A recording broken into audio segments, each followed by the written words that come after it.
Assalamualaikum dan salam suratku sayang. Kita mulakan dengan laporan ini.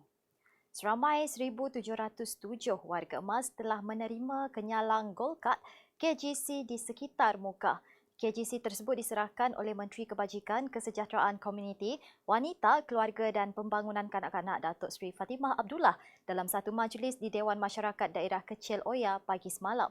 Menurut Fatimah, ia merupakan salah satu daripada inisiatif kerajaan negeri bagi membantu warga emas menghadapi kehidupan seharian.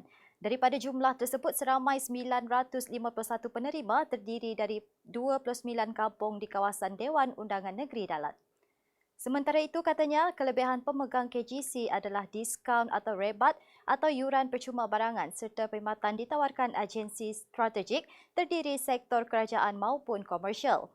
Antaranya ialah bidang kesihatan, pengangkutan awam, barangan keperluan dan taman tema serta rekreasi.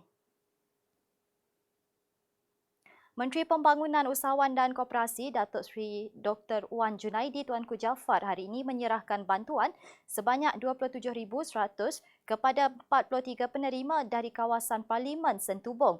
Menurut Wan Junaidi, ia menjadi tanggungjawab beliau sebagai wakil rakyat dan penyampaian sumbangan tersebut merupakan tanda keprihatinan terhadap golongan memerlukan sekaligus dapat meringankan beban mereka. Penerima sumbangan daripada ahli Parlimen Santubong itu terdiri 25 penerima bantuan perubatan berjumlah RM18,900 dan 18 penerima bantuan pendidikan sebanyak RM8,200. Pembukaan semula sempadan antarabangsa secara bersyarat untuk negeri daripada zon hijau masih pada peringkat perbincangan awal. Menurut Ketua Pengarah Kesihatan Datuk Dr. Nur Hisham Abdullah, menerusi perbincangan awal, 6 negara adalah dikenal pasti untuk tujuan berkenaan iaitu Singapura, Australia, Brunei, New Zealand, Jepun dan Korea Selatan. Namun katanya ia perlu melalui persetujuan bersama antara Malaysia dengan negara terbabit untuk pelaksanaan prosedur operasi standard SOP secara dua hala yang sedang dimuktamadkan ketika ini. Border control still be tightened until today. Although we have allowances in terms of ambassadors, Malaysian second home, etc. So they have to comply with our SOP in terms of screening and also quarantine. Malaysian returnees coming back, also screening, quarantine, whether quarantine in our quarantine center or at home. Now the next step is, what is our planning is that if we want to open up our border, how are we going to open up our border? So we need to look into the cases. Green cases, for example, green zone. Likewise, when we looking into the states, green zone in the states, so there's no restriction now. You can travel.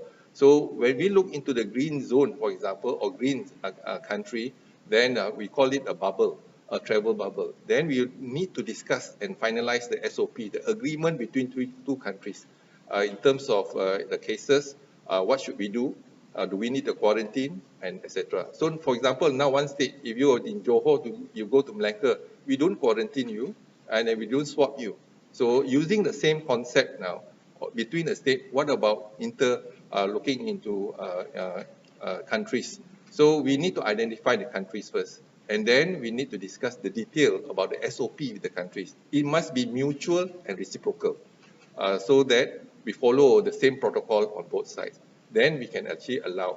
So the 6 countries we have identified, but in the process of negotiation and even discussion, Singapore, Brunei, Australia, New Zealand, Japan, and even Korea. So we are in a very early stage of discussion. So we hope that we can come up with a mutual agreement in terms of implementation. Both sides have to come up with an agreement, and then if we can do that, then we can allow in terms of the business sector, education sector, tourism. Sekian saja buat masa ini. Teruskan kesetiaan anda bersama kami di TV.com. Saya Masaleh. Salam hormat.